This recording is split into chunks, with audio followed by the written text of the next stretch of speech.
Hello everyone, आज हम पढ़ने वाले हैं रस शास्त्र से संबंधित 10 महत्वपूर्ण प्रश्न। तो शुरू करते हैं। पहला प्रश्न है, रस शास्त्र का विकास का मुख्य उद्देश्य है? ए धातुवाद, बी देहवाद, सी ए और बी दोनों, डी शरीर को स्थिर कर मुक्ति को प्राप्त करना। तो इसका उत्तर है हमारा ऑप्शन नंबर डी, शरीर को स्थिर कर मुक्ति प्राप्त करना ही रस शास्त्र के विकास का मुख्य उद्देश्य है। ठीक है, तो कुछ लोग क्या है जो भौतिक संपन्नता या भौतिक सुख देने वाले स्वर्ण सोने के निर्माण को ही क्या है इसके विकास का कारण मानते हैं, लेकिन इस धारणा को जो है वो रसेश्वर दर्शनकार जी ने खंडन करते हुए कहा है कि रस शास्त्र का विकास का जो मुख्य उद्देश्य है वह धातुवाद या देहवाद ना होकर शरीर को स्थिर कर मुक्ति को जो है वो प्राप्त करना है। ठीक है, तो अब चलते हैं हम अगले क्वेश्चन की ओर। अगला प्रश्न है हमारे, रस शास्त्र का जो है वो प्रमुख द्रव्य है? ए मुक्ता, बी शंख, सी पारद, डी गंधक। तो रस शास्त्र जो विषय है यह संबंधित है हमारे पारद से। रस का अर्थ है पारद, तो इसका आंसर बनता है हमारा ऑप्शन नंबर सी पारद। ठीक है, अगले प्रश्न की ओर चलते हैं। अगला प्रश्न है, रसशाला में कूटने पीटने व कूटने का कार्य किस दिशा में किया जाता है?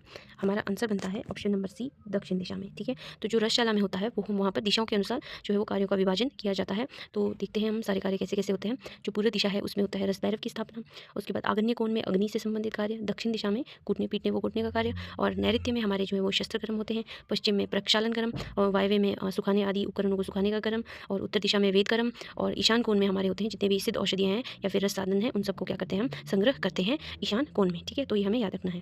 अगले प्रश्न की ओर चलते हैं। अगला प्रश्न देखते हैं, पार्वती का रज किसे कहते हैं? ऑप्शन ए अभ्रक, ऑप्शन बी गंधक, सी विमल, डी पारद। तो इसका आंसर है हमारा ऑप्शन नंबर बी गंधक। जो है वो गंधक को हम पार्वती का रज कहते हैं तथा अभ्रक को पार्वती का शुक्र धातु माना है, और जो है पारद क्या है वो शिव का वीर्य है। ठीक है, तो नेक्स्ट क्वेश्चन में चलते हैं। धातु आदि को अग्नि पर प्रतप्त कर द्रव पदार्थ में बुझाने की क्रिया को क्या कहते हैं?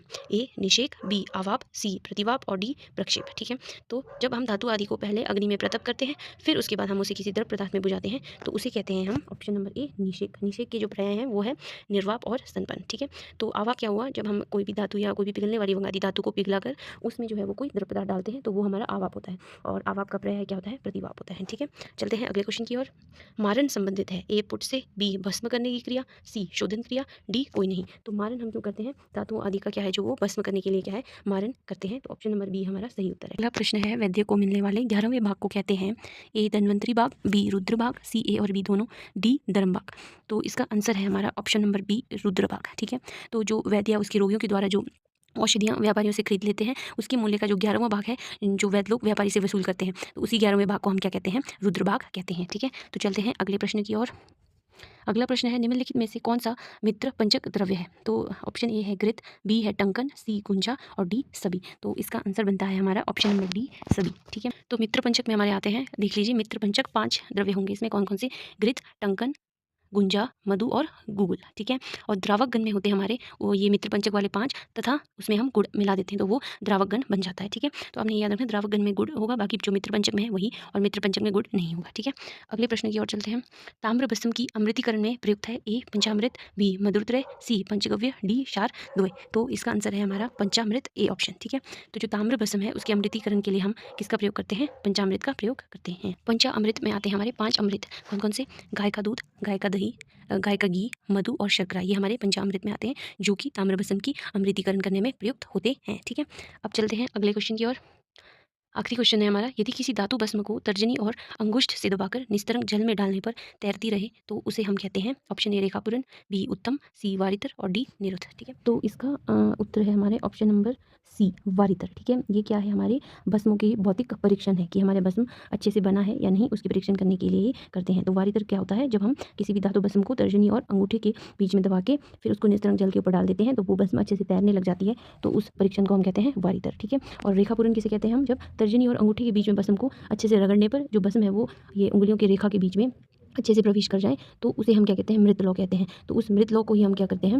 रेखापूरण भस्म कहते हैं। ठीक है, रेखापूरण सूक्ष्मता का प्रतीक है, मतलब कि बहुत ही सूक्ष्म और अच्छा भस्म बना है उसका प्रतीक है। ठीक है, तो उत्तम भस्म हम कहते हैं जब वो भस्म पानी में तैर रहा होता है, जो भस्म है उसके ऊपर हम कोई दान आदि गुरुद्रव्य रख देते हैं तब भी वो क्या है? हंस के समान अच्छे से तैरता है, तो उस भस्म को हम क्या कहते हैं? उत्तम भस्म कहते हैं। ठीक है, तो अगला है हमारा एक निरुद्ध। ठीक है, निरुद्ध और अपूर्ण भव क्या है वो समझ लेते हैं हम। जो निरुद्ध और अपूर्ण भव है ये भी भस्म की परीक्षण है, लेकिन ये क्या है हमारे रासायनिक परीक्षण है, ठीक है। तो इसमें हम अपूर्ण भव में क्या करते हैं, किसी भी धातु भस्म को लेके मित्रपंचक के साथ मिला के उसको अच्छे से मिक्स करके दमन करने पर कोई भी भस्म में जो है वो कोई भी मतलब कि परिवर्तन ना हो, वो धातु रूप में पहले जो धातु रूप था उसी में ना आए, तो उसे हम क्या कहते हैं अपूर्ण भव भस्म कहते हैं। और निरुद्ध भस्म हम कहते हैं किसी भी लौह आदि धातु भस्म में चांदी के टुकड़े के साथ मिलाकर उसको हम मूषा में रखकर दमन कर देते हैं, ठीक है। तो उसमें जो है वो चांदी का थोड़ा सा भी अंश नहीं चिपकता है, तो वो भस्म क्या है, उस भस्म को हम निरुद्ध भस्म कहते हैं, ठीक है। तो अपूर्ण भव और जो निरुद्ध है वो हमारे रासायनिक परीक्षण है, और बाकी रेखापुरन वारितर उत्तम इत्यादि ये हमारे भौतिक परीक्षण है भस्मों के लिए, ठीक है। तो आज के ये 10 प्रश्न यहीं पे खत्म होते हैं। उम्मीद करती हूँ कि आपको ये अच्छे से समझ आए होंगे। धन्यवाद।